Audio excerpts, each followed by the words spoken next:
സ്വാഭാവികമായും തളിപ്പറമ്പിൽ മത്സരിക്കുക എന്നത് ഒരു ആഗ്രഹമായിരുന്നില്ലേ? ആഗ്രഹമായിരുന്നു. കല്യാശ്ശേരി മണ്ഡലം ഒരു ഇടതുപക്ഷ കോട്ടയാണെന്നൊന്നും ഞങ്ങൾ വിശ്വസിക്കുന്നേയില്ല. പക്ഷേ നേതൃത്വത്തിലേക്ക് ആ അനുഭവം എത്തിയോ? കല്യാശ്ശേരി അതങ്ങ് വിട്ടേക്ക് എന്ന ചിന്താഗതി ആയിരുന്നോ നേതൃത്വത്തിന്? UDFന്റെ ആ ഒരു ശക്തി കേന്ദ്രങ്ങളിൽ നിന്നുള്ള കൂടി വോട്ട് വന്നിരുന്നുവെങ്കിൽ അത്ഭുതം സംഭവിക്കുമായിരുന്നു.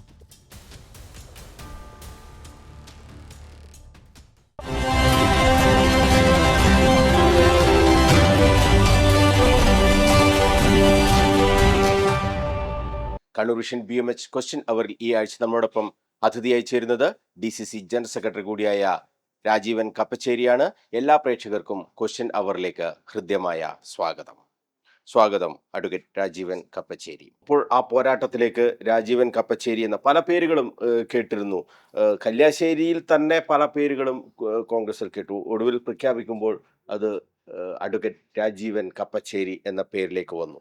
CPMന്റെ ഉരുക്കു കോട്ടയാണ് എന്ന് അറിഞ്ഞുകൊണ്ട് തന്നെ അവിടെ പോരാട്ടം നടത്തി. ഏതാണ്ട് 40,000-ലധികം വോട്ടിന്റെ ഭൂരിപക്ഷത്തിൽ എപ്പോഴും ജയിക്കുന്ന ആ മണ്ഡലത്തിൽ പോരിന് ഇറങ്ങുമ്പോൾ എന്തെങ്കിലും പ്രതീക്ഷ ഉണ്ടായിരുന്നോ? ഇപ്പോൾ ഭൂരിപക്ഷം അതിന്റെ പകുതിയാക്കി കുറക്കാൻ കഴിഞ്ഞിട്ടുമുണ്ട്.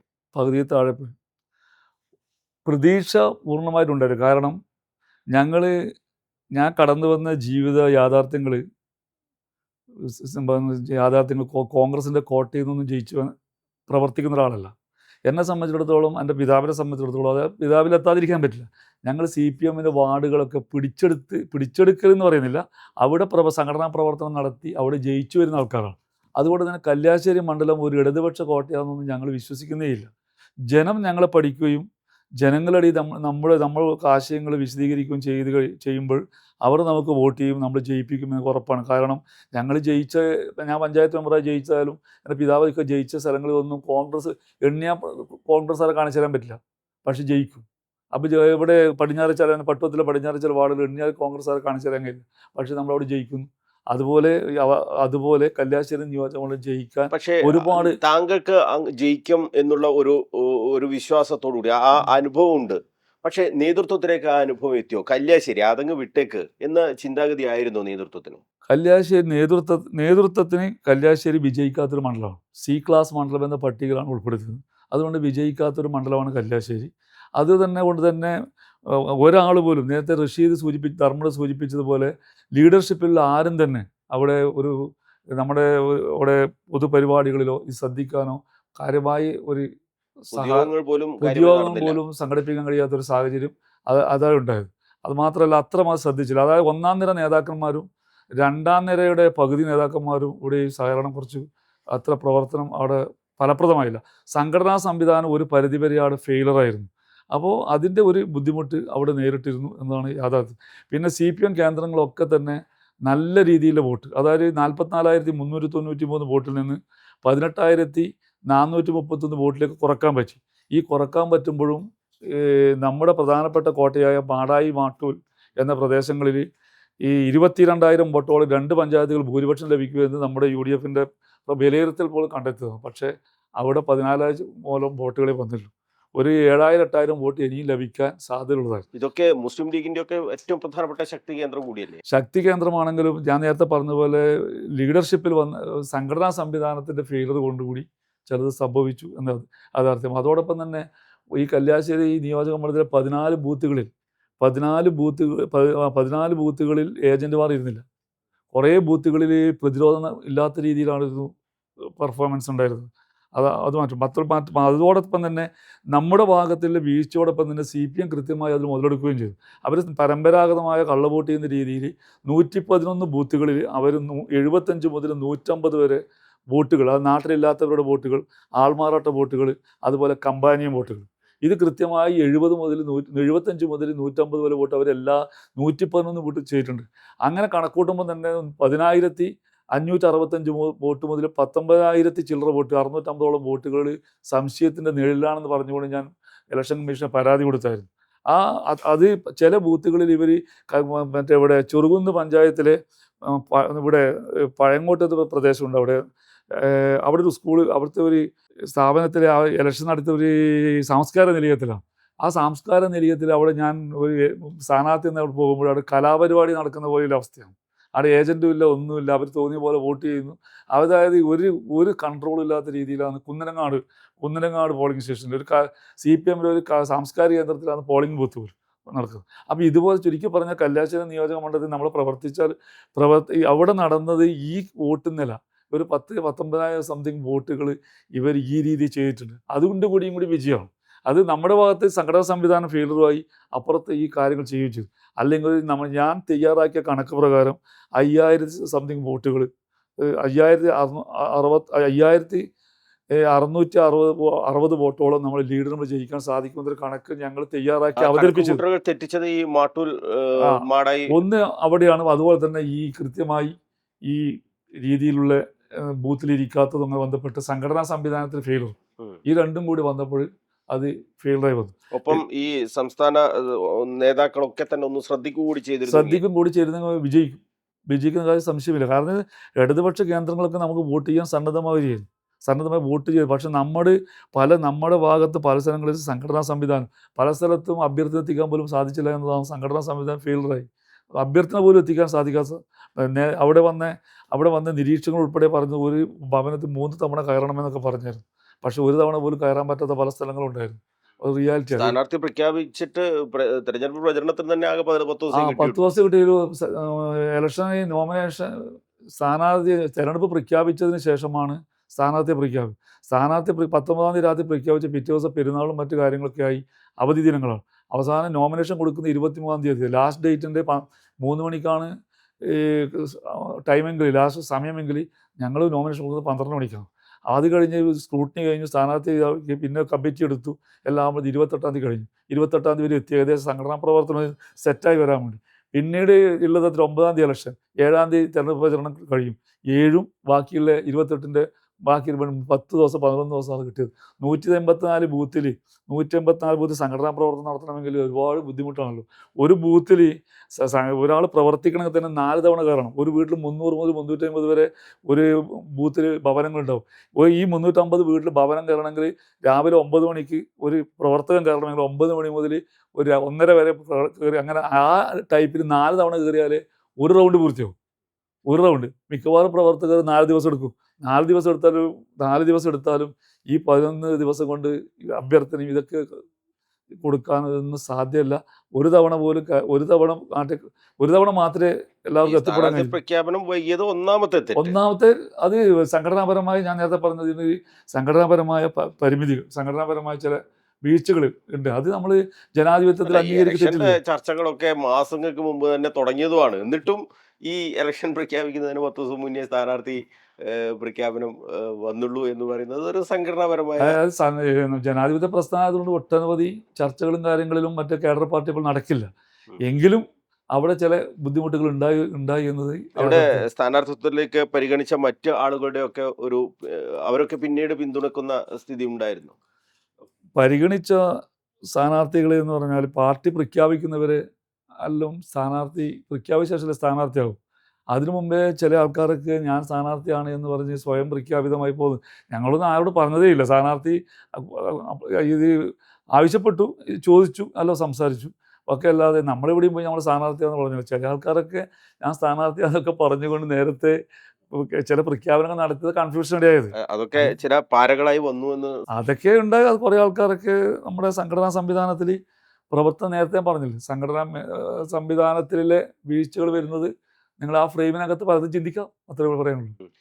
അതിൽ തന്നെ ഈ UDF ഭരിക്കുന്ന പഞ്ചായത്തുകളിൽ നിന്ന് വോട്ട് കുറയാൻ നിങ്ങൾ കണക്ക് കൂട്ടിയ ആ നിലയിലേക്ക് വോട്ട് വരാതിരിക്കാൻ എന്തെങ്കിലും കാരണം സംശയിക്കുന്നുണ്ടോ? സംശയിക്കുന്നത് അവിടെ ഒരു നല്ല രീതിയിലുള്ള പ്രവർത്തനം നേരത്തെ പറഞ്ഞ തന്നെ ലീഡർഷിപ്പിൻ്റെ ഭാഗത്ത് അവിടെ ഒരു സ്ഥാനാർത്ഥി പ്രഖ്യാപിച്ചപ്പോൾ ചില ആൾക്കാരുടെ ഭാഗത്ത് നിന്ന് ചില കൺഫ്യൂഷനൊക്കെ ഉണ്ടാക്കിയിരുന്നു. സ്ഥാനാർത്ഥിയെക്കുറിച്ച് എന്നെക്കുറിച്ച് തിരിച്ചറിയാതെ അവർക്ക് താല്പര്യമില്ല ചില സ്ഥാനാർത്ഥികൾ വരണമായിരുന്നൊക്കെ പറഞ്ഞ് കൺഫ്യൂഷനൊക്കെ ഉണ്ടായിരുന്നു. അതിൻ്റെതായ ചില ബുദ്ധിമുട്ടുണ്ടായിരുന്നു. അവർ പിന്നെ സ്ഥാനാർത്ഥിയായി ഞാൻ ഫീൽഡിൽ പോയപ്പോൾ ആൾക്ക് തിരിച്ചറിഞ്ഞു. സാധാരണ മുസ്ലിം ലീഗ് പ്രവർത്തകരും സാധാരണ കോൺഗ്രസ് പ്രവർത്തകരും എന്നെ ജയിപ്പിക്കണം വേണ്ടി കഠിനമായി പ്രവർത്തിച്ചു എന്ന് യാഥാർത്ഥ്യമാണ്. അത് ഞാൻ വടിവരയിട്ടിരുന്നു. സാധാരണ UDF മുസ്ലിം ലീഗ് പ്രവർത്തകരും കോൺഗ്രസ് പ്രവർത്തകർക്കും ഞാൻ ജയിക്കണമെന്ന് ആഗ്രഹമുണ്ടായിരുന്നു. വളരെ രീതിയിൽ സ്വീകരണമായിരുന്നു. എനിക്ക് ഒരിക്കലും മറക്കാൻ കഴിയാത്ത അത്ര സാധാരണ പ്രവർത്തകരുടെ ഇടയിൽ നല്ല രീതിയിലുള്ള സ്വീകരണമായിരുന്നു. അവരെല്ലാവരും ഇപ്പോഴും കണ്ടാൽ എല്ലാവരും അവരോട് കാണിക്കുന്ന സ്നേഹം മാത്രമല്ല, അവർ നിങ്ങൾ ജയിക്കണമായിരുന്നു എന്ന് അവർ സങ്കടത്തോടെ പറഞ്ഞു. ഇന്നലെ കൂടി ഞാൻ ഇന്ന് ആരും കണ്ടില്ല, ഒരു ദിവസം കുറച്ച് പേരെങ്കിലും പറയാതിരിക്കില്ല എവിടെ വെച്ച് കണ്ടാൽ. അപ്പോൾ അത്രയും നല്ല രീതിയിൽ ഇതുണ്ടായിരുന്നു. പക്ഷേ അതായത് ഈ CPM കേന്ദ്രങ്ങളിൽ നിന്ന് വലിയ വൻതോതിൽ ഒരു വോട്ട് താങ്കൾക്ക് അനുകൂലമായി വന്നു. പക്ഷെ അതേ രീതിയിൽ UDFന്റെ ഒരു ശക്തി കേന്ദ്രങ്ങളിൽ നിന്നുള്ള കൂടി വോട്ട് വന്നിരുന്നുവെങ്കിൽ അത്ഭുതം സംഭവിച്ചു. അത്ഭുതം സംഭവിക്കുമായിരുന്നു. മാത്രമല്ല, ഈ തെരഞ്ഞെടുപ്പിൽ ഞാൻ ചെറുപ്പം മുതലേ കാണുന്നത് CPM കേന്ദ്രങ്ങളിൽ എവിടെ പോകുമ്പോഴും നമ്മളോട് അക്രമ രീതിയിലെ പെരുമാറ്റം, ആക്രമിച്ചില്ലെങ്കിലും അക്രമ രീതിയിൽ പെരുമാറ്റം, മുഖം കൊണ്ടാവും, അല്ലെങ്കിൽ കൈ കൊണ്ടാവും, അല്ലെങ്കിൽ ഗോഷ്ഠി കാണിച്ചിട്ടങ്ങ് ചെയ്യും. ഈ തെരഞ്ഞെടുപ്പ് ഒരു CPM പ്രവർത്തകൻ പോലും ഒരു സ്ഥലത്ത് പോലും ഒരു മോശമായ ബിഹേവിയർ നമ്മൾ കാണിച്ചിരുന്നില്ല എന്നൊരു റിയാലിറ്റി. മാത്രമല്ല, CPM പാർട്ടി ഗ്രാമങ്ങളിലേക്കൊക്കെ പാർട്ടി പോകുമ്പോൾ വെള്ളം പോലും കിട്ടാത്ത അവസ്ഥയൊക്കെ പാർട്ടി ഗ്രാമത്തിൽ ഞാൻ കൈ വീശുമ്പോൾ ചില ആൾക്കാർ കൈ താഴ്ന്ന് വീശും, ആരും കാണാതെ. അപ്പോൾ ഞാനൊരു കാര്യം മനസ്സിലാക്കി, അല്ലെങ്കിൽ എന്ത് ചെയ്യുന്നത്, ഞാൻ അവരുടെ സ്വഭാവം എടുക്കും, മുഖത്ത് നോക്കി ചീത്ത പറയുക. ആ രീതിയിലുള്ള പ്രശ്നങ്ങളൊന്നും കല്യാശ്ശേരി നിയോജകമണ്ഡലത്തിൽ ഒരു സ്ഥലത്തുനിന്നും. തെരഞ്ഞെടുപ്പ് ദിവസം ഒരു പോളിംഗ് സ്റ്റേഷനിൽ കള്ളവോട്ട് ചെയ്തെന്ന് പറഞ്ഞാൽ തടയുമായി ബന്ധപ്പെട്ട് ഏഴോത്ത് ചെറിയൊരു വിഷയമുണ്ട്. അത് പിന്നെ ഒരു മിനിറ്റ് നേരത്തെ വിഷയമുണ്ട്. അതൊന്നും നമ്മൾ മുകളിൽ എടുക്കുന്നില്ല. പക്ഷേ ജനറലി CPMൻ്റെ ഭാഗത്ത്, CPM പ്രവർത്തകരുടെ ഭാഗത്ത് നിന്ന് യാതൊരുവിധ അക്രമപരമായ ഉണ്ടായില്ല. ഞാൻ വെച്ച ബോർഡുകളൊന്നും, സാധാരണ ബോർഡൊന്നും വെച്ച ബാക്കിയാവില്ല, അപ്പോൾ ബോർഡുകളൊന്നും നശിപ്പിക്കപ്പെടുകയൊന്നും ചെയ്യില്ല. ഫണ്ടൊക്കെ കൃത്യമായി കിട്ടിയത്. ഫണ്ട് നമ്മൾക്ക് അതിലേക്കൊന്നും ഞാൻ പോകുന്നില്ല. കാരണം വെച്ചാൽ ഈ നമ്മൾ C-ക്ലാസ് മണ്ഡലം എന്ന രീതിയിലുള്ള ബുദ്ധിമുട്ടുകൾ നമ്മൾ നേരിട്ടിരുന്നു. എന്നാലും പ്രചരണത്തിന് പണമില്ലാത്ത പ്രശ്നങ്ങളൊക്കെ ഉണ്ടായി. അല്ല, അത് ഞാൻ ആ രീതിയിലേക്ക് പറയുന്നില്ല. നമ്മളത് പാർട്ടിപരമായ അത് എന്നാലും കാര്യങ്ങളൊക്കെ ചെയ്തു, പ്രവർത്തിക്കാൻ കഴിയുന്ന ആവശ്യമായ കാര്യങ്ങൾ ചെയ്തു. പക്ഷേ സമയമില്ലാത്തത് കൊണ്ട് ഒന്നും ചെയ്യാനില്ലല്ലോ. ആ രീതിയിൽ പോയി. കടത്തിലേക്കൊക്കെ പോകേണ്ടി വന്നു. അത് ഞാൻ എല്ലാ കാര്യങ്ങളും വെളിപ്പെടുത്തുന്നില്ല. ബുദ്ധിമുട്ടുകൾ ഉണ്ടായിട്ടുണ്ട്. ബുദ്ധിമുട്ടുകൾ ഉണ്ടായിട്ടുണ്ട് എന്നത് റിയാലിറ്റിയാണ്. പക്ഷേ താങ്കളുടെ ഏറ്റവും പ്രധാനപ്പെട്ട ഒരു പ്രവർത്തന മേഖല എന്ന് പറയുന്നത് തളിപ്പറമ്പാണ്. അതാണ്. തളിപ്പറമ്പ് നിയോജക മണ്ഡലം, തളിപ്പറമ്പുമായി ബന്ധപ്പെട്ട അച്ഛനായാലും താങ്കളായാലും തളിപ്പറമ്പുമായി ഒരു ഹൃദയബന്ധം സൂക്ഷിച്ച ഒരു കോൺഗ്രസിന്റെ പ്രവർത്തകരാണ്. അപ്പോൾ സ്വാഭാവികമായും തളിപ്പറമ്പിൽ മത്സരിക്കുക എന്നത് ഒരു ആഗ്രഹമായിരുന്നില്ലേ? ആഗ്രഹമായിരുന്നു. ഞാൻ സതീശൻ പാച്ചേനി മത്സരിക്കുന്ന സമയത്ത് പാച്ചേനിയുടെ കൂടെ ഇപ്പോൾ സതീശൻ പാച്ചേനി ബോർഡ് പോലും എൻ്റെ പഞ്ചായത്തിൽ കുട്ടിക്കൃഷ്ണൻ എന്ന് പറഞ്ഞ ഒരു ആർട്ടിസ്റ്റിനെയാണ് ഏൽപ്പിച്ചത്. സതീശൻ വർഷങ്ങൾക്ക് മുമ്പാണ് മത്സരിച്ചത് KSUവിലെ സമയത്ത്. സതീശൻ പാച്ചേനി അടുത്ത ഒരു സുഹൃത്തായിരുന്നു ഞാൻ. അപ്പോൾ സതീശൻ പാച്ചേനിക്ക് വേണ്ടി തളിപ്പുറം ഇവിടെ ബോർഡ് അവരുടെ ഒക്കെ ചെയ്യാൻ വേണ്ടി, പ്രചരണ കാര്യങ്ങളൊക്കെ ചെയ്യാൻ വേണ്ടി പട്ടുവത്ത് വെച്ചിട്ടാണ് നമ്മൾ ചെയ്തത്. അപ്പോൾ തളിപ്പുറം ചന്ദ്രൻ തില്ലങ്കരി മത്സരിക്കുമ്പോഴും, നമ്മുടെ സുരേന്ദ്രേട്ടൻ മത്സരിക്കുമ്പോഴും, MK രാഘവൻ മത്സരിക്കുമ്പോൾ, എല്ലാം ചന്ദ്രൻ തില്ലങ്കരി, പാച്ചേനി എല്ലാവരും മത്സരിക്കുമ്പോൾ ഞാൻ കഴിയുന്ന രീതിയിൽ കഠിനാധ്വാനം ചെയ്ത് പ്രവർത്തിച്ചിട്ടുണ്ട്. പിന്നീട് 2011 കല്യാശ്ശേരി നിയോജക മണ്ഡലത്തിൽ വന്നപ്പോൾ അമൃത രാമകൃഷ്ണൻ മത്സരിക്കുമ്പോഴും ഇന്ദിര മത്സരിച്ചു. ഇന്ദിര മത്സരിക്കുമ്പോഴൊക്കെ കല്ലേറ് കൊണ്ടിട്ട് എൻ്റെ കാലിൽ മുറിഞ്ഞ് സ്റ്റിച്ചായി ഞാൻ ആശുപത്രി കിടന്നായിരുന്നു. തെരഞ്ഞെടുപ്പ് കഴിഞ്ഞ ശേഷം ആഹ്ലാദ പ്രകടനവും അവർ നിയമസഭ കേരള ഭരണം കിട്ടിയതിൻ്റെ ആഹ്ലാദ പ്രകടനം CPMകാർ കല്ലെറിഞ്ഞ് ജാഥയ്ക്ക് ഞാനാ മുമ്പിലുണ്ടായിരുന്നു. കല്ലേറ് എനിക്കാണ് കൊണ്ടത്. എൻ്റെ കാല് മുറിഞ്ഞ് ഞാൻ ആശുപത്രി കിടന്നത്. അപ്പോൾ ചുരുക്കി അവർ മത്സരിച്ചപ്പോൾ ഞാൻ കഠിനാധ്വാനം ചെയ്തിട്ടുണ്ട്. ബ്രിജേഷ് കുമാർ നോമിനേഷൻ പ്രഖ്യാപിച്ച് ആദ്യം തളിപ്പറമ്പ് രാജരാജേശ്വര ക്ഷേത്രത്തിൽ അമ്പലത്തിലാണ് പോകുന്നത്. അന്ന് മുതൽ വോട്ട് എണ്ണുന്നത് വരെ അദ്ദേഹത്തിൻ്റെ കൂടെ എല്ലാ ദിവസവും കഠിനാധ്വാനം പ്രവർത്തിച്ചു അവിടുത്തെ എല്ലാം. അപ്പോൾ അതൊക്കെ പ്രവർത്തിച്ചിരുന്നെങ്കിൽ അതുപോലെ കഠിനമായി പ്രവർത്തിച്ചിട്ടുണ്ട്. അതുകൊണ്ട് തന്നെ തളിപ്പറമ്പിൽ പരിഗണിക്കണമെന്ന് ആഗ്രഹിക്കും. പക്ഷേ തളിപ്പറമ്പ് ചെറുപ്പത്തിൽ മാത്രമല്ല, തളിപ്പറമ്പ് ടൗണിലുള്ള പഴയകാല ആൾക്കാരെ, എൻ്റെ പിതാവിനും അതുപോലെ പിതാവിൻ്റെ പിതാവും, അദ്ദേഹത്തിലും വളരെ നെല്ല് കച്ചവടം ഉൾപ്പെടെ വലിയൊരു കൃഷിക്കാരായിരുന്നു. തളിപ്പറമ്പുമായി ബന്ധപ്പെട്ട മേഖലയിലൊക്കെ തന്നെ എല്ലാം ബന്ധങ്ങളാണ്, എല്ലാ കാര്യങ്ങളും ബന്ധങ്ങളാണ്. അപ്പോൾ തളിപ്പറമ്പ് നമുക്ക് നല്ലൊരു ബന്ധമുള്ള ഒരു പ്രദേശമാണ്. എല്ലാവരോടും വളരെ അടുത്തറിയാം, എല്ലാ ജനവിഭാഗങ്ങളിലും അടുത്ത് ബന്ധുക്കളുടെ ഏരിയ. അതുകൊണ്ട് അത് നമ്മൾ ആഗ്രഹിക്കുന്നത് തെറ്റല്ലല്ലോ, രാഷ്ട്രീയ പ്രവർത്തകനാണ്. അപ്പോൾ ആഗ്രഹം അറിയിക്കുകയും ചെയ്തു AICC നേതൃത്വത്തെ അടക്കം. പിന്നെ രാഷ്ട്രീയ സാഹചര്യം വന്നപ്പോൾ ഈ തളിപ്പറമ്പിൽ ഇത്തവണ ഏത് വിധേനയും UDF ജയിക്കും, എന്തായാലും ജയിക്കും. ഈ വിസ്മയം അല്ലെങ്കിൽ അത്തരം കാര്യങ്ങളൊക്കെ, അല്ലെങ്കിൽ ഒരുപക്ഷെ CPMൽ നിന്നും വിട്ട് TK ഗോവിന്ദൻ വന്ന് മത്സരിച്ചത് കൊണ്ട് മാത്രം വിജയിച്ചതാണോ ഈ തളിപ്പറമ്പ്? എന്ന് പറയാൻ കഴിയില്ല.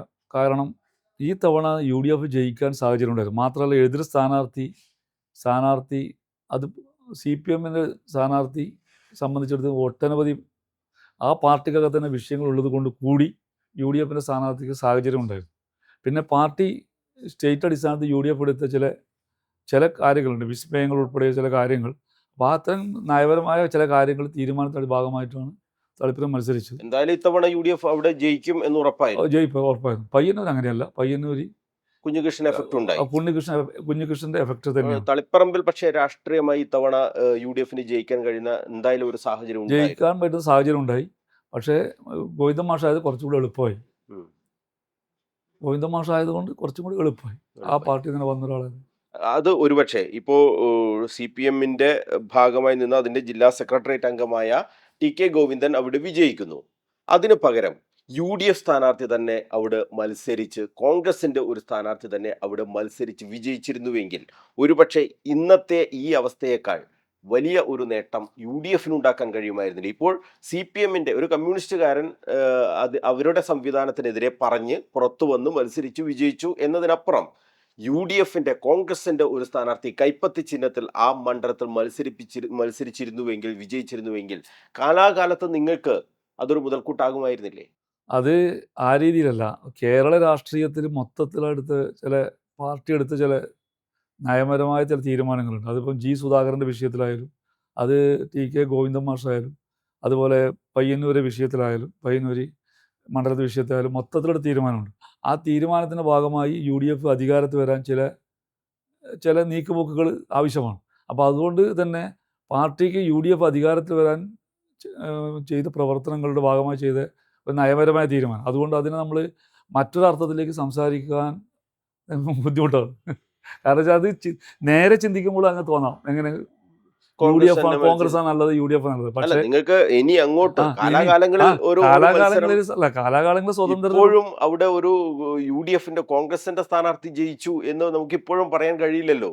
അവിടെ ഒരു CPMന്റെ ഒരു ജില്ലാ സെക്രട്ടേറിയറ്റ് അംഗമായ ഒരു വിമതൻ, CPM വിമതൻ വിജയിച്ചു എന്നതിനപ്പുറത്തേക്ക് UDFന്റെ ഒരു മണ്ഡലമാക്കി അതിനെ മാറ്റാൻ ആ വിഷയത്തിൽ ഒരു പരാജയമല്ല. ഇപ്പൊ എനിക്ക് മത്സരിക്കണമെന്ന ആഗ്രഹം കൊണ്ട് മാത്രം, അല്ലെങ്കിൽ നമ്മുടെ കോൺഗ്രസ് ഒരാൾ വ്യക്തിയല്ലല്ലോ പ്രശ്നം. നമ്മുടെ പ്രസ്ഥാനത്തിന് നേട്ടങ്ങൾ ഉണ്ടാക്കുന്നു. പ്രസ്ഥാനങ്ങൾക്ക് സ്റ്റേറ്റ് അടിസ്ഥാനത്തിൽ അല്ലെങ്കിൽ ദേശീയ അടിസ്ഥാനത്തിൽ നേട്ടങ്ങൾ ഉണ്ടാക്കുന്ന ചില തീരുമാനങ്ങൾ വരുമ്പോൾ നമ്മൾ പാർട്ടി പ്രവർത്തകർ അതിന് വിധേയമായി പ്രവർത്തിക്കുക മാത്രമേ ഉള്ളൂ. അപ്പോൾ അത് അവർ നേതൃത്വത്തിലുള്ളവർ അതിനനുസരിച്ച് മാറ്റങ്ങൾ കേരളത്തിൽ മൊത്തം ഉണ്ടാകുന്ന മാറ്റം ഉണ്ടാക്കാൻ ശ്രമിച്ചു. CPMനെ അവിടെ നിന്ന് ഇറക്കി പിണറായി വിജയൻ്റെ ഏകാധിപത്യ ഭരണം അവസാനിപ്പിക്കാൻ വേണ്ടി ഇവിടെ പ്രവർത്തനങ്ങൾക്ക് എന്തൊക്കെ കാര്യങ്ങൾ ചെയ്യാൻ കഴിയും, അത് തന്നെയാണ് നമ്മളെ പ്രതിപക്ഷ നേതാവ് VD സതീശൻ പ്രഖ്യാപിച്ചത്. ഇവിടെ അത്ഭുതങ്ങൾ സംഭവിക്കുമെന്ന് പറഞ്ഞതും വിസ്മയങ്ങൾ ഉണ്ടാവും എന്ന് പറഞ്ഞതൊക്കെ അതുകൊണ്ട് തന്നെയാണ്. ആ സമയത്തൊക്കെ ഈ കാര്യങ്ങൾ നിങ്ങൾക്കൊക്കെ അറിയാമായിരുന്നു, ഈ TK ഇങ്ങനെ വരാൻ പോകുന്നു, മത്സരിക്കാൻ പോകുന്നു? അതിൻ്റെ ഇടയിൽ സൂചന തെരഞ്ഞെടുപ്പ് അടുത്തപ്പോൾ അതിൻ്റെ സൂചന കിട്ടിയായിരുന്നു. അപ്പോൾ അത് നമ്മുടെ പാർട്ടി തലങ്ങളിലും ചർച്ച വന്നായിരുന്നു. നിങ്ങൾക്ക് അഭിപ്രായം എന്താ? ആ അഭിപ്രായം ചോദിച്ചപ്പോൾ ഞങ്ങളൊക്കെ പറഞ്ഞു, പാർട്ടി എന്ത് തീരുമാനിക്കുന്നു അതിന് വിധേയമായി.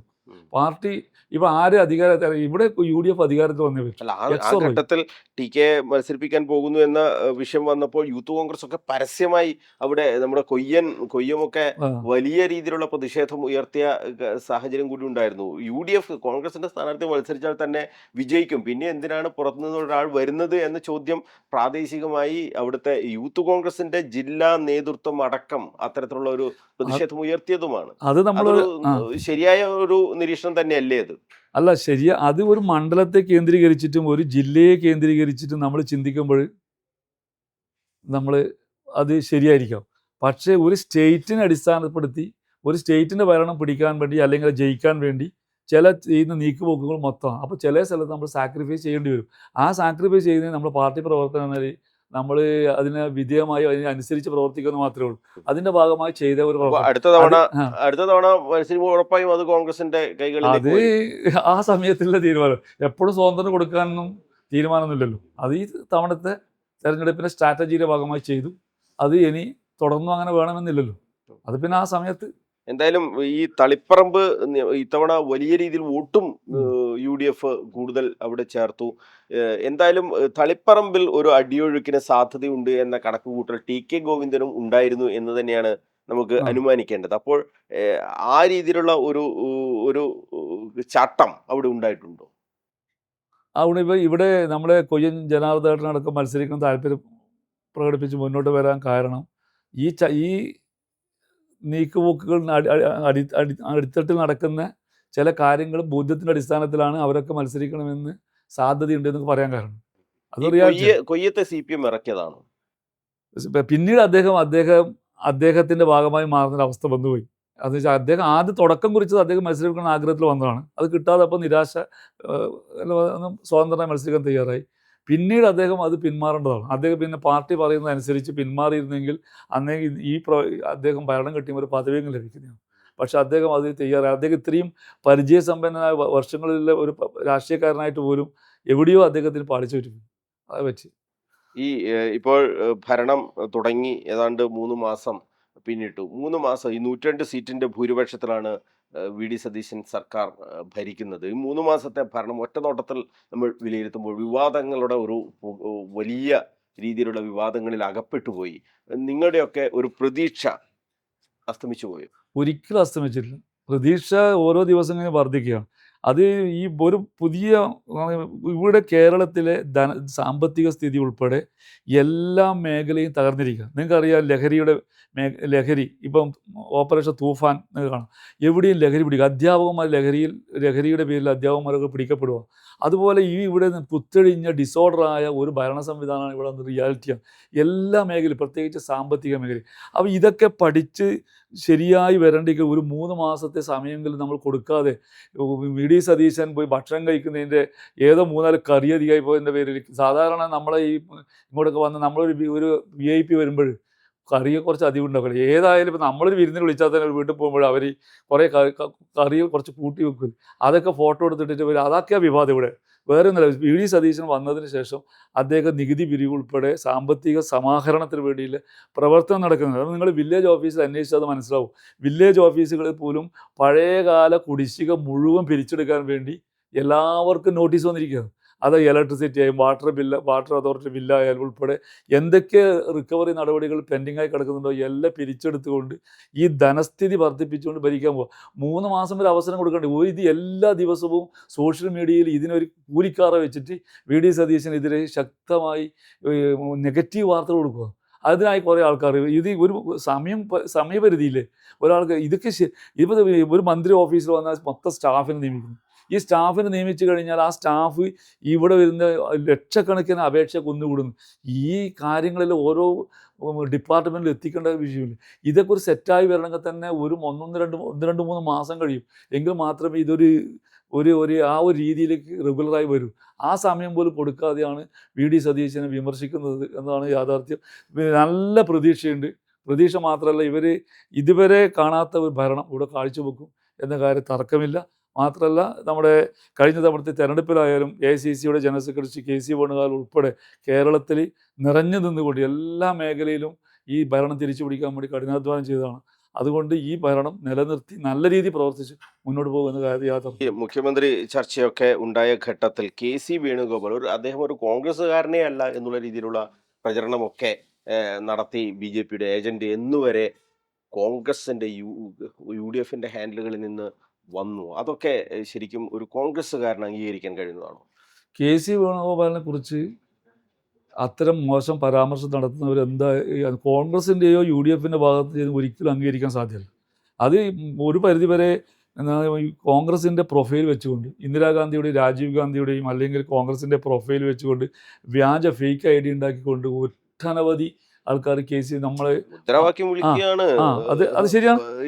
തെരുവിൽ നമ്മുടെ മുന്നിൽ മുസ്ലിം ലീഗിന്റെയും കോൺഗ്രസിന്റെയും പ്രവർത്തകർ തന്നെ കൊടി പിടിച്ചുകൊണ്ട് മുദ്രാവാക്യം വിളിക്കുന്നത് നമ്മൾ കേട്ടതാണ്. ശരിയാണ്. അപ്പോൾ അതിനകത്ത് വിഷയം നമ്മുടെ ഇപ്പോൾ KC വേണുഗോപാലും VD സതീശനും ഉൾപ്പെടെ ലീഡേഴ്സിനൊക്കെ തന്നെ മുഖ്യമന്ത്രി സ്ഥാനം പിടിക്കുന്നതിൽ സ്വീകരിച്ച ആ ഒരു സ്ട്രാറ്റജി അത് ശരി എന്ന് പറയാൻ കഴിയുമോ? അല്ല, ജനാധിപത്യത്തിൽ പേരുകൾ ഉയർന്നു വരുന്നത് സ്വാഭാവികമല്ലേ. പക്ഷെ അത് ജനാധിപത്യ രീതിയിൽ ചർച്ച ചെയ്ത് തന്നെ തീർക്കുമല്ലോ. അതുവരെ ശരിക്കും സാവകാശം അത് കെ.സി. വേണുഗോപാലിന് വലിയ സങ്കടം ഉണ്ടാക്കുന്ന കാര്യം തന്നെയല്ലേ ആ ഘട്ടത്തിലൊക്കെ നടന്നത്? അത് തീർച്ചയായും ഇപ്പോൾ താങ്കളാണെങ്കിൽ, ആ താങ്കളെ കുറിച്ചാണെങ്കിൽ അങ്ങനെ പറയും, ഇങ്ങനെ പാർട്ടിക്ക് വേണ്ടി ഇങ്ങനെ നിൽക്കുന്ന ഒരാളെ കുറിച്ച് ഇങ്ങനെ ഒരു ഒരു പേര് വന്നു എന്നതുകൊണ്ട്, എം.എൽ.എമാരുടെ പിന്തുണയുണ്ട് എന്നതുകൊണ്ട് അദ്ദേഹത്തെ പുറത്താക്കുന്നതിന് വേണ്ടി ഇങ്ങനെ പരസ്യമായി തെരുവിൽ മുദ്രാവാക്യങ്ങളൊക്കെ ഉയർത്തിക്കൊണ്ട് വരിക എന്ന് പറയുന്നത് അംഗീകരിക്കാൻ കഴിയുന്നതാണോ? ഒരിക്കലും അംഗീകരിക്കാൻ കഴിയില്ല. കെ.സി. വേണുഗോപാൽ കെ.എസ്.യുവിൻ്റെ നേതാവായി, മാതമംഗലം ഹൈസ്കൂളിൽ കെ.എസ്.യുവിൻ്റെ നേതാവായി, എ.ഐ.സി.സി ജനറൽ സെക്രട്ടറി വരെയായത് വളരെ കഠിനാധ്വാനം ചെയ്തു. മാത്രമല്ല കെ.സി. വേണുഗോപാൽ ഒരു തികഞ്ഞ കോൺഗ്രസ്സാണ്. അതായത് അദ്ദേഹത്തിന് വേറെ ഒരു തരത്തിലുള്ള വേറെ ബിസിനസ്സും ഇല്ല. ഫുൾ ടൈം കോൺഗ്രസ് വികാരം കൊണ്ട് നടക്കുന്ന ഒരു നേതാവാണ് കെ.സി. വേണുഗോപാൽ. ഊണിലും ഉറക്കത്തിലും കെ.സി. വേണുഗോപാൽ കോൺഗ്രസ്സുകാരനാണ്.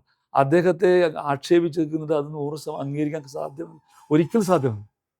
അതൊക്കെ ഒരു പാർട്ടിക്ക് ഒരു മുറിവേറ്റ സംഭവം തന്നെയാണ്. കെ.സി. വേണുഗോപാൽ അധിക്ഷേപിച്ചത് മുറിവേറ്റ സംഭവം. കോൺഗ്രസിൻ്റെ സമുന്നതനായ നേതാവാണ്, സംഘടനാ ചുമതലയുള്ള സെക്രട്ടറിയാണ്, ഇന്ത്യൻ രാഷ്ട്രീയത്തിൽ കോൺഗ്രസ് പ്രസ്ഥാനത്തിന് നമ്പർ 2 ആയി പ്രവർത്തിക്കുന്ന ലീഡർഷിപ്പ്, പ്രസിഡന്റ് കഴിഞ്ഞാൽ നെക്സ്റ്റ് സംഘടനാ ചുമതലയുള്ള സെക്രട്ടറിയാണ്. ആ തലത്തിൽ പ്രവർത്തിക്കുന്ന ഒരാളെ ഏതെങ്കിലും ഒരു കോൺഗ്രസ് പ്രവർത്തകൻ വേദിയിൽ വെച്ച് പറഞ്ഞിട്ടുണ്ടെങ്കിൽ അതെന്തായാലും സംഘടനാ വിരുദ്ധം തന്നെയാണ്. പാർട്ടിക്ക് ഒരിക്കലും അത് അംഗീകരിക്കാൻ സാധ്യമല്ല. അതിൽ തന്നെ വിശ്വസിക്കുന്ന ഒരാളാണ് ഞാൻ. എന്തായാലും നമ്മൾ ഈ സംഭാഷണം അവസാനിപ്പിക്കാൻ പോകുമ്പോൾ, ഇത്രയും കാലത്തെ രാഷ്ട്രീയ പ്രവർത്തനത്തിൽ താങ്കൾ സംതൃപ്തനാണ്? സാമൂഹ്യ സേവനത്തിൽ നമ്മൾ പിതാവ് ഉൾപ്പെടെ, അല്ലെങ്കിൽ കോൺഗ്രസ് പ്രസ്ഥാനം, മഹാത്മാഗാന്ധി എന്താണ് പറഞ്ഞത്, നമ്മുടെ ഏതൊരു പദ്ധതി നടപ്പാക്കുന്നുണ്ടെങ്കിലും അതിൻ്റെ ഗുണഫലം അവിടുത്തെ ഏറ്റവും പാവപ്പെട്ടവന് ലഭിക്കുന്നുണ്ടോ എന്ന് പരിശോധിച്ചിട്ട് വേണം ഒരു പദ്ധതി നടപ്പാക്കാൻ. അപ്പോൾ അതുപോലെ തന്നെ നമ്മുടെ സമൂഹത്തിൽ ഗ്രാമത്തിൻ്റെ പുരോഗതിയാണ് ഭാരതത്തിൻ്റെ ആത്മാവ്, ഗ്രാമത്തിലാണ്. ആ ഗ്രാമത്തിൻ്റെ പുരോഗതിയാണ് നമ്മുടെ നമ്മുടെ ലക്ഷ്യമായി മാറേണ്ടത്. അതുകൊണ്ട് തന്നെ രാഷ്ട്രീയ പ്രവർത്തനത്തിൽ നമ്മൾ ഗ്രാമത്തിൻ്റെ പുരോഗതിക്ക് വേണ്ടി ഒരുപാട് പ്രവർത്തിക്കാൻ സാധിച്ചിട്ടുണ്ട് എന്നും, അധികാരം നമ്മളെ ബാധിക്കുന്നേ ഇല്ല. കാരണം നേരത്തെ ഞാൻ സൂചിപ്പിച്ചതുപോലെ ഇവിടെ ഒരാൾ സേവനം ചെയ്യണമെങ്കിൽ നമുക്ക് അധികാരത്തിൻ്റെ ആവശ്യമില്ല. നമുക്ക് റോഡ് അനുവദിക്കുന്നില്ല, ഞാൻ അതിലേക്ക് പോകുന്നില്ല, ഗ്രാമത്തിലേക്ക് വീണ്ടും അതിൽ കേസ് കൊടുത്താലും അല്ലെങ്കിൽ നിയമ നടപടി സ്വീകരിച്ചാൽ നമുക്ക് ജനങ്ങൾ സേവനം എത്തിച്ചു കൊടുക്കാൻ പറ്റും. ജനങ്ങളെ സേവിക്കുക എന്നതിന് അധികാരം ഒരു ഘടകമേ അല്ല. അതുകൊണ്ട് തന്നെ ഇത്രയും കാലം പ്രവർത്തിച്ചതുകൊണ്ട് ഒരുപാട് സേവനം, നമ്മൾ എന്താണോ മനസ്സിൽ ലക്ഷ്യം വെച്ച് ആ രീതി പ്രവർത്തിക്കാൻ കഴിഞ്ഞിട്ടുണ്ട് എന്ന് യാഥാർത്ഥ്യമാണ്. പിന്നെ ജനാധിപത്യ പ്രസ്ഥാനമായ സംഘടനാപരമായ ചില കാര്യങ്ങൾ, അത് ചില വീഴ്ചകളുണ്ടെങ്കിലും ആ സംഘടനാപരമായ സമയബന്ധിതമായി പ്രസ്ഥാനത്തിലേക്ക്, അതായത് ഗ്രാമങ്ങൾ ഉൾപ്പെടെ പല സ്ഥലങ്ങളിലും ഒട്ടനവധി നല്ല കോൺഗ്രസ് പ്രവർത്തകരുണ്ട്.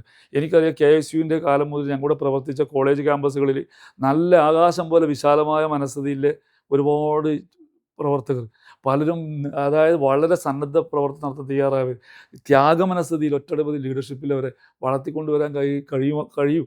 അത്രയും ആൾക്കാരൊക്കെ ഈ പുറത്തുണ്ട്. അവരെയൊക്കെ പ്രസ്ഥാനത്തിലേക്ക് കൊണ്ടുവരാനും സമയബന്ധിതമായി പുനഃസംഘടന നടത്തുവാനും ഓരോരുത്തരുടെ കഴിവനുസരിച്ച് ഓരോ പ്രദേശങ്ങളിൽ അവർക്ക് പാർട്ടി ചുമതല നൽകി ഈ പ്രസ്ഥാനത്തെ വളർത്തിക്കൊണ്ടുവരാനും ആവശ്യമാണ്. എങ്കിൽ മാത്രമേ നമുക്ക് ഇത്രയും ഈ ഏകാധിപത്യ പ്രസ്ഥാനങ്ങളെ, അതുപോലെ തന്നെ BJP ഉൾപ്പെടെയുള്ള CPM ഉൾപ്പെടെ ഏകാധിപത്യ പ്രസ്ഥാനങ്ങളെ പ്രതിരോധിക്കാനും ഇവിടെ മതേതര സമൂഹത്തെ നമ്മുടെ ഭരണഘടനക്കനുസരിച്ചുള്ള ഒരു സമൂഹത്തെ സൃഷ്ടിക്കാൻ സാധിക്കുമെന്നാണ് ഞാൻ വിശ്വസിക്കുന്നത്. രാജീവൻ കപ്പച്ചേരിയെ നേതൃത്വം മനസ്സിലാക്കിയിട്ടുണ്ടോ എന്ന് ചോദിച്ചാൽ താങ്കളുടെ ഉത്തരം എന്തായിരിക്കും? നേതൃത്വം മനസ്സിലാക്കിയിട്ടുണ്ട്. അതുകൊണ്ടാണ് കല്യാശ്ശേരിയിൽ സീറ്റ് തന്നത്. കല്യാശ്ശേരി സീറ്റ്, അത് അല്ലെങ്കിൽ കല്യാശ്ശേരി സീറ്റ് കിട്ടില്ലല്ലോ. അത് റിയാലിറ്റി തന്നെ. അതിൽ നമുക്ക് തടസ്സങ്ങളൊന്നും. നേതൃത്വം മനസ്സിലാക്കിയിട്ടുണ്ട്. ലീഡർഷിപ്പിൽ എല്ലാവരും നമ്മളെക്കുറിച്ച് നല്ലതേ, ഒരു ഞാൻ എന്നെ പുകഴ്ത്തി പറയുന്നു. ഇവിടെ ചാർജ് വന്ന് ഒരാൾ ഇങ്ങനെ വന്ന് വേണുഗോപാൽ റാവു, അദ്ദേഹം പ്രസംഗിച്ചത്, യോഗത്തിൽ പ്രസംഗിച്ച വണ്ടർഫുൾ കാൻഡിഡേറ്റ് എന്നാണ്. വണ്ടർഫുൾ കാൻഡിഡേറ്റ്, സില്ലി അലിഗേഷൻ ഇല്ലാത്തൊരു കാൻഡിഡേറ്റാണ് കിട്ടിയത്. അതുകൊണ്ട് നിങ്ങൾ ശക്തമായി പ്രവർത്തിക്കണം. 3 തവണ അദ്ദേഹം ഭയങ്കര വാചാലനായി പ്രവർത്തിച്ചു. അങ്ങേരെ ഏറ്റവും കൂടുതൽ ജയിക്കണമെന്ന് പറഞ്ഞ് പ്രവർത്തിച്ച ഒരാളാണ് വേണുഗോപാൽ റാവു, ഇവിടെ ചാർജ് പത്ത്. അപ്പോൾ അതൊക്കെ നമ്മൾ ഈ ഇത്രയും കാലത്തെ രാഷ്ട്രീയ ജീവിതത്തിൽ സത്യസന്ധമായി, ധാർമ്മികപരമായി, മാന്യമായി തന്നെ രാഷ്ട്രീയം പ്രവർത്തിച്ചിട്ടുണ്ട്. ജനങ്ങളെ സേവിക്കുക എന്നത് മാത്രമാണ് നമ്മുടെ അടിസ്ഥാനപരമായ ലക്ഷ്യം. അധികാരം ഒരു ഘടകമേ അല്ല, ആര് ഭരിക്കുന്നതൊന്നും ഘടകമല്ല. നമ്മൾ ഒരു സാമൂഹിക പ്രവർത്തനം, രാഷ്ട്രീയത്തിനപ്പുറം ഒരു സാമൂഹിക ബോധം, അതിലൂടെ പ്രവർത്തിച്ചുകൊണ്ടാണ് ഇത്രയും കാലം പ്രവർത്തിച്ചത്. അത് തുടരും എന്നാണ് പറയുന്നത്. എന്തായാലും തുറന്ന പുസ്തകമാണ് തൻ്റെ രാഷ്ട്രീയ ജീവിതം എന്നു പറയുക കൂടിയാണ് രാജീവൻ കപ്പച്ചേരി ചെയ്തിട്ടുള്ളത്. അദ്ദേഹത്തിൻ്റെ രാഷ്ട്രീയ ഹീറോ അദ്ദേഹത്തിൻ്റെ പിതാവ് കപ്പച്ചേരി നാരായണൻ തന്നെയായിരുന്നു. ആ പിതാവ് കാട്ടിയ വഴികളിലൂടെയാണ് രാജീവൻ കപ്പച്ചേരി സഞ്ചരിച്ചത്. ഈ നിയമസഭാ തെരഞ്ഞെടുപ്പിൽ തളിപ്പറമ്പിൽ മത്സരിക്കുക എന്നതായിരുന്നു ആഗ്രഹം. അത് പാർട്ടി നേതൃത്വത്തെ അദ്ദേഹം അറിയിക്കുകയും ചെയ്തിരുന്നു. പക്ഷേ പിന്നീടുണ്ടായ രാഷ്ട്രീയ സാഹചര്യങ്ങളൊക്കെ പരിഗണിച്ചുകൊണ്ട് അദ്ദേഹത്തെ കല്യാശ്ശേരിയിലേക്ക് മാറ്റി. ആ കല്യാശ്ശേരിയിലും മികച്ച പോരാട്ടം നടത്താൻ രാജീവൻ കപ്പച്ചേരിക്ക് കഴിഞ്ഞിട്ടുണ്ട്. അവിടെ മികച്ച പോരാട്ടം എന്നതിനപ്പുറത്തേക്ക് ജയിക്കാൻ കഴിയുന്ന ഒരു സാഹചര്യം കൂടി അവിടെ ഉണ്ടായിരുന്നു എന്ന നിരീക്ഷണം കൂടി അദ്ദേഹം നടത്തുന്നുണ്ട്. അതിൽ സംഘടനാപരമായ പല വീഴ്ചകളുമുണ്ട് എന്ന് തുറന്നു പറയുകയും ചെയ്തിട്ടുണ്ട് രാജീവൻ കപ്പച്ചേരി. എന്തായാലും അദ്ദേഹത്തിൻ്റെ രാഷ്ട്രീയ പോരാട്ടങ്ങൾ എന്ന് പറയുന്നത് തീക്ഷ്ണമായിരുന്നു, സംഘർഷഭരിതമായിരുന്നു. 4ാം ക്ലാസ്സിൽ പഠിക്കുന്നത് മുതൽ സംഘർഷഭരിതമായ ഒരു സാഹചര്യത്തിലൂടെ സംഘടനാ സംവിധാനത്തിലേക്ക് KSUവിലൂടെ, യൂത്ത് കോൺഗ്രസിലൂടെ ആ പ്രവർത്തനം തുടരുകയാണ് രാജീവൻ കപ്പച്ചേരി. അദ്ദേഹത്തിൻ്റെ ആ പ്രവർത്തനങ്ങളെ പാർട്ടി നേതൃത്വം ഇനി അങ്ങോട്ട് കാണട്ടെ, അദ്ദേഹത്തിന് അർഹതപ്പെട്ട സ്ഥാനങ്ങൾ കിട്ടട്ടെ എന്ന് ആശംസിച്ചുകൊണ്ട് കണ്ണൂർ വിഷൻ BMH ക്വസ്റ്റ്യൻ അവർ ഇവിടെ പൂർണ്ണമാവുകയാണ്. അടുത്തയാഴ്ച മറ്റൊരു അതിഥിയുമായി നമുക്ക് വീണ്ടും കാണാം. നന്ദി, നമസ്കാരം.